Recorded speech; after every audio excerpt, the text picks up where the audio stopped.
تو जैसा कि आप जानते हैं कि 1 साल हो गया, 1 साल से ज्यादा अरसा हो गया सरकार को बने हुए, और उस वक्त लोगों ने बहुत ही बढ़ चढ़ के असेंबली इलेक्शंस में हिस्सा लिया था। कश्मीर में जहां बाइकआउट होता था वहां भी लोग निकले बड़ी तादाद में, क्योंकि लोगों की मुश्किलात बहुत थी।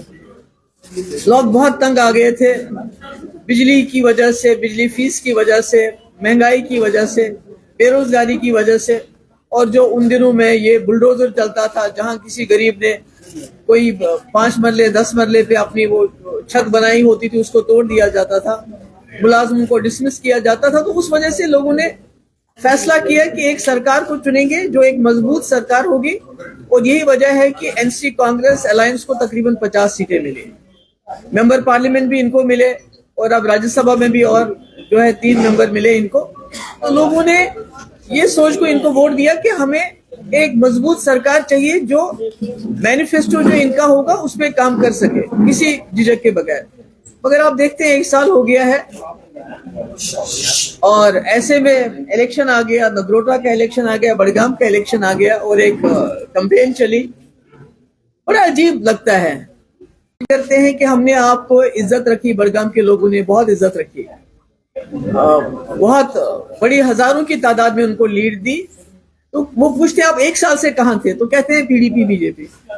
वो कहते हैं आपने वादा किया था कि हम स्मार्ट मीटर नहीं लगाएंगे, आपको फ्री बिजली देंगे, तो यहां से कहते हैं पीडीपी।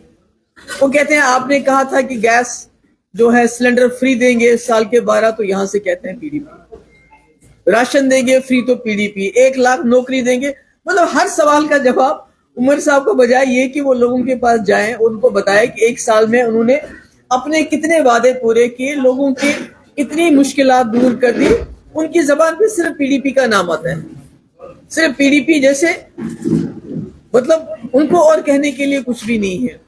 तो ऐसे में मुझे हैरानगी हो रही है कि एक इतनी मजबूत सरकार जिसके पास इतना बहुमत हो, इतनी मेजॉरिटी हो, उनके पास लोगों को कहने के लिए एक भी बात नहीं है जिसपे वो लोगों को जाके वोट मांगे।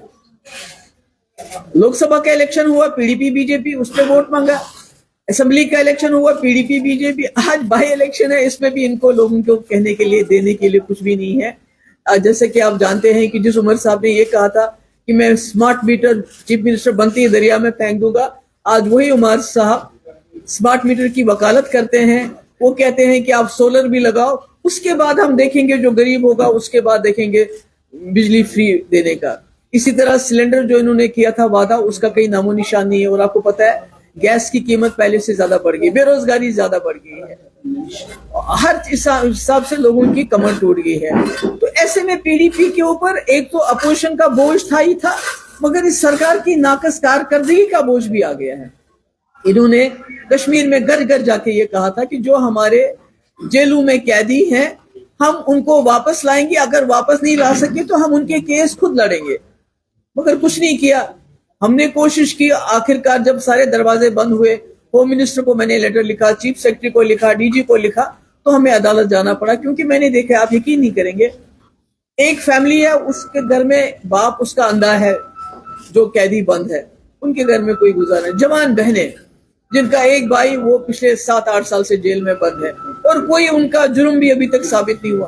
तो हम मजबूर होकर अदालत चले गए, हम मजबूर होकर असेंबली में रेजोल्यूशन लाते हैं, हम बिल लाते हैं। तो जिनको इन्होंने कहा था कि हम फ्री बिजली देंगे, उनको आज कहते हैं मीटर नहीं लगाओगे तो आप बिजली चोर हो। जिनको इन्होंने कहा था कि जो सरकारी जमीनों में 20-30 साल से लोग रह रहे हैं, उन्होंने छोटे घर बनाए हुए हैं, तो उनको हम मालिकाना हुकूक देंगे, आज उनको कहते हैं कि आप लैंड ग्रैबर हो, आप जमीन चोर हो। तो मुझे समझ नहीं आता है कि इतनी नाकामी होने के बावजूद जो है, 1 साल पूरे हर महाज पे फेल होने के बावजूद, कब तक उमर साहब दुनिया में हर जगह प्रोपागंडा पीडीपी बीजेपी करेंगे।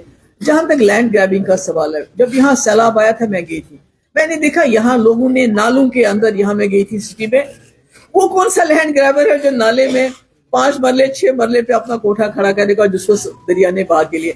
लैंड ग्रैबिंग अगर आपको देखनी है, उमर साहब से मैं कहना चाहती हूँ कि जब हमने बिल लाया वो भी आपकी एश्योरेंस पे लाया कि जब आपने कहा हमें वोट दो, आप जो प्रो पीपल बिल लाओगे, राज्यसभा में हमने वोट दिया, हम उसको सपोर्ट करेंगे, चाहे वो डेली वेजर का बिल था, चाहे वो लैंड का ओनरशिप का बिल था। अगर आपने वाकई उमर साहब लैंड ग्रैबिंग की बात करनी है तो बटंडी में जंगल की जो लैंड है उस लिस्ट में किसका नाम था? उनको बताना चाहिए लोगों को। जंगल की जो लैंड ग्रैबिंग हुई, जो जमीनी कब्जा जंगल में हुआ, उसमें किसका नाम था?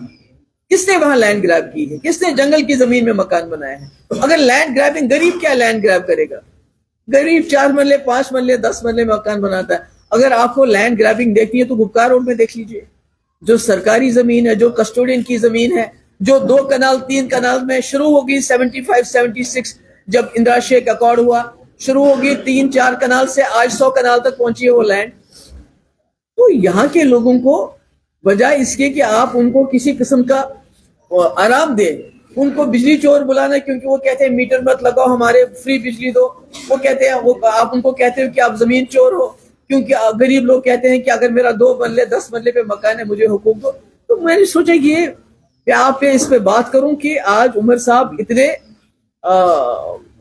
बड़गाम जाते हुए इतने ज्यादा वो बौखला गए हैं कि वो मतलब कहते हैं ना, एक मुर्दा जानवर का दूध पीना बार बार, जो विपिंग द डेड हॉर्स।